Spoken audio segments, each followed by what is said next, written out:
Estamos caminhando aí para antepenúltima lição do trimestre. Falta 2 semanas para a gente terminar, 3 semanas para a gente terminar o ano, o trimestre e a lição. Então agora nós estamos aí na lição do domingo e pede para a gente conferir o que está lá em Josué 22, de 1 a 8. Em Josué 22, de 1 a 8, Josué faz um agradecimento às tribos, às 2,5 tribos, que é as tribos dos Rubenitas, os Gaditas e a meia tribo de Manassés.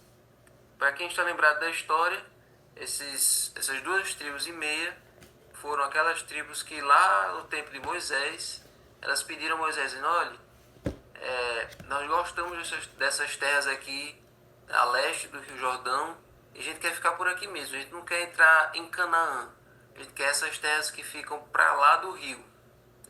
E aí Moisés concordou, disse, tá bom, mas vocês têm que sempre ajudar seus irmãos nas batalhas, vocês têm que sempre ajudar seus irmãos no que eles precisarem, não fiquem isolados não, vocês têm que se misturar.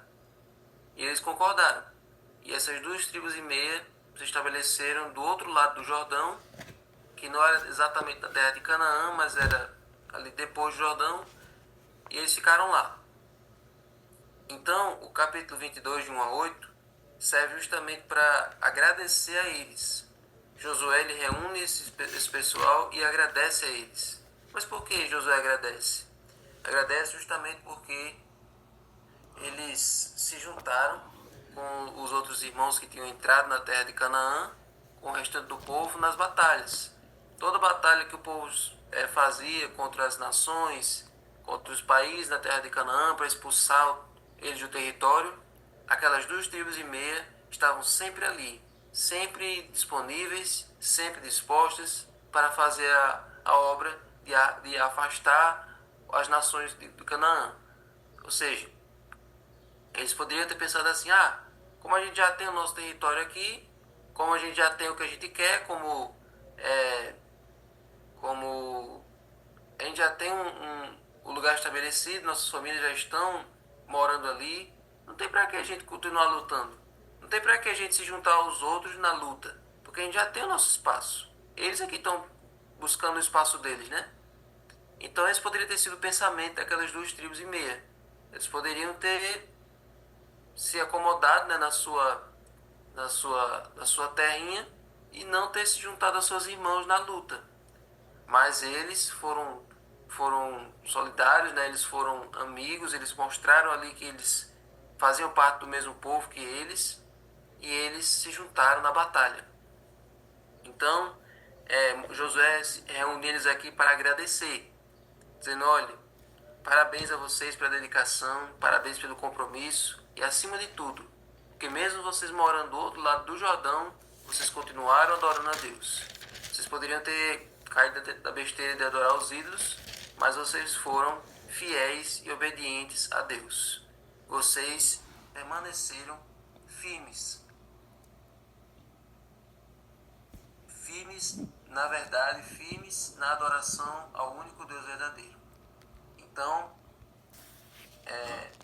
agora vocês podem voltar para suas tendas, porque esse momento aqui de Josué 22 já foi depois de todas aquelas batalhas, porque todo esse período de batalhas na terra de Canaã, da expulsão dos povos, foi 7 anos. Do momento que eles entraram em Canaã até o momento em que eles conquistaram toda aquela terra, todo aquele território, foi um período de 7 anos, certo? Então, nesse período de 7 anos, aquelas 2,5 tribos lutaram junto dos seus irmãos. E agora o Josué agradece, olha, parabéns por esse período de dedicação, parabéns por esse período de compromisso. Agora vocês podem voltar para suas tendas, podem voltar para seu lugarzinho, voltar para suas famílias, certo? E agora quando vocês voltarem, no verso 8, voltem com muitas riquezas, com muito gado, muita prata, muito ouro, muito bronze, muito ferro e muitas roupas. Repartam com seus irmãos o despojo que tomaram dos inimigos. Então, gente, aquelas 2,5 tribos foram recompensadas pelo serviço delas, porque elas elas se comprometeram na causa. Então, gente, o desafio que tinha ficado para Josué era o seguinte: como é que ele ia manter a unidade do povo de Israel, sendo que tinha 2,5 tribos que tinham ficado do outro lado do Jordão? Será que a geografia seria um empecilho? Ou será que eles todos se manteriam unidos, se manteriam como um só, independente da região onde eles estivessem? Uma coisa era o povo todo estar junto ali na caminhada no deserto. Outra coisa é agora esse povo estar instalado, cada um no seu canto, num país grande como Canaã. E ainda mais, ainda tem uma parte do povo que não estava em Canaã, estava do outro lado do Rio Jordão. Então esse era o desafio.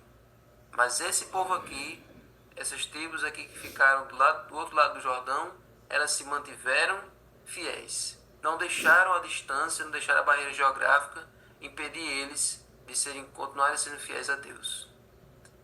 Então, gente, Josué apresentou a única maneira pela qual a fidelidade era possível. Eles não serviam aos seus companheiros israelitas, mas ao próprio Deus que os havia encarregado da sua missão. Ou seja, toda vez que as duas tribos lá se juntavam para conquistar Canaã junto com as outras, elas não estavam fazendo isso pelo bem das outras. Eles estavam fazendo isso principalmente para a honra e glória de Deus. Ou seja, esse deve ser o nosso pensamento também. Lá em Efésios 6:7, tem um princípio que deve nortear tudo que a gente faz na igreja. Toda vez que a gente ajuda uma pessoa, toda vez que a gente faz algum ato de caridade, toda vez que a gente faz alguma ação solidária, alguma ação de serviço, qual deve ser a nossa maior motivação? Olha aí, Efésios 6:7.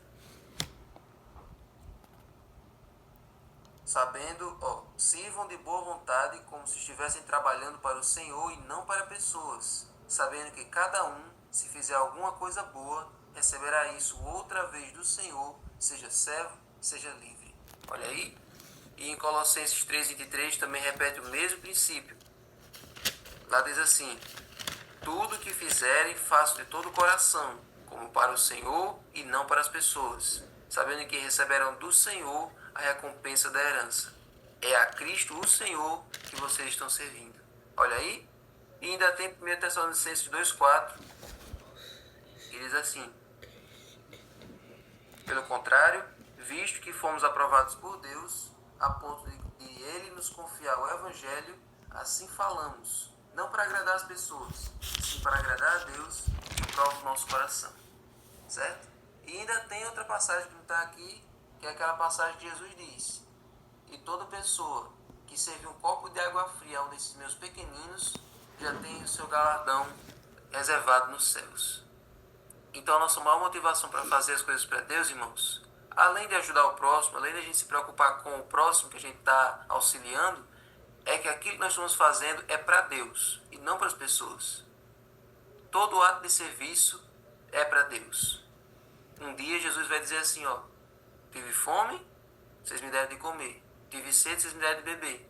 E quando a gente perguntar quando foi que a gente fez isso, ele vai dizer: toda vez que vocês fizeram isso a um dos meus pequeninos irmãos, foi a mim que vocês fizeram. Então, gente, essa é a missão do cristão. Fazer as coisas para Deus. Às vezes você fica desanimado quando não tem o reconhecimento dos outros. Às vezes você fica desanimado quando você faz muita coisa e você não tem o devido crédito, quando outros levam crédito no seu lugar. Mas saiba que quem vai entregar seu prêmio no final não vai ser uma pessoa. Lá no céu não vai ter uma pessoa designada para entregar seu prêmio. Vai ter ali um comitê de recepção nas portas do céu, vai entregar a sua coroa de ouro, vai entregar a sua harpa, sua trombeta de ouro, por reconhecimento que você fez aqui na terra. Não. Quem vai entregar é o próprio Jesus. É Jesus quem vai abraçar você e que vai lhe premiar com a vida eterna. Então, nossa maior motivação é fazer as coisas para Deus. Se mantivermos diante de nós o nosso elevado chamado, poderemos ser motivados a seguir em frente, apesar dos inevitáveis desafios e desânimos que fazem parte da nossa condição pecaminosa. Então, mantenha diante de você o seu chamado. Mantenha diante de você a sua obra. E quando a gente tem diante de nós o nosso chamado, a nossa missão, é mais difícil a gente se desviar de um lado para o outro. Quando a gente não tem focado diante de nós o que a gente deve fazer, a gente fica desanimado na igreja, a gente fica sem, a gente fica sentindo inútil, a gente fica se sentindo sobrando. Então tenha diante de você a sua missão, que é a missão de servir. Então, gente, como nossos relacionamentos na igreja seriam transformados se orássemos mais uns pelos outros, se servíssemos mais uns aos outros. Enquanto tiver gente na igreja pensando que é para ela ser servida, é para ela ser reconhecida, é para ela sempre receber, essa pessoa não reflete o Espírito de Cristo. Todo mundo na igreja deve sempre se doar uns pelos outros, principalmente as pessoas que têm mais cargos, que têm mais responsabilidades. Está tendo as reuniões de comissões nas igrejas e estão sendo escolhidos os cargos, mas quanto mais responsabilidades uma pessoa tem, mais servidora ela deve ser, mais amiga, mais prestativa, mais humilde ela precisa se tornar. Porque aquele que é o rei do universo, ele se esvaziou e se tornou como nós. Então, se quisermos seguir o exemplo dele, devemos ter o mesmo espírito abnegado e servidor que ele tinha. E vem aquela famosa frase: quem não vive para servir, não serve para viver. Então vamos aprender com essa história de hoje e com essa lição da palavra de Deus. Senhor Deus, nos ajuda, Senhor, a ser como Tu és. Nos ajuda, Senhor, a nos dedicarmos em prol do outro, não para buscar exaltação própria ou reconhecimento da parte do outro, mesmo que o outro não reconheça, mesmo que o outro seja ingrato, mesmo que o outro não mereça, mas nos ajuda a fazer para Ti, principalmente. A nossa motivação deve ser fazer para Ti, para o Teu reino. Que tudo que façamos, comendo ou bebendo ou qualquer outra coisa, seja tudo para a Tua glória. Porque nós vivemos para a Tua glória. Nós nos existimos para a Tua glória. Nossas palavras, nossos atos são para a Tua glória. Então fica conosco. Abençoa agora o estudo do livro, abençoa o restante desse dia. Prepara-nos, Senhor, para a noite, para estar na Tua presença. Em nome de Jesus. Amém.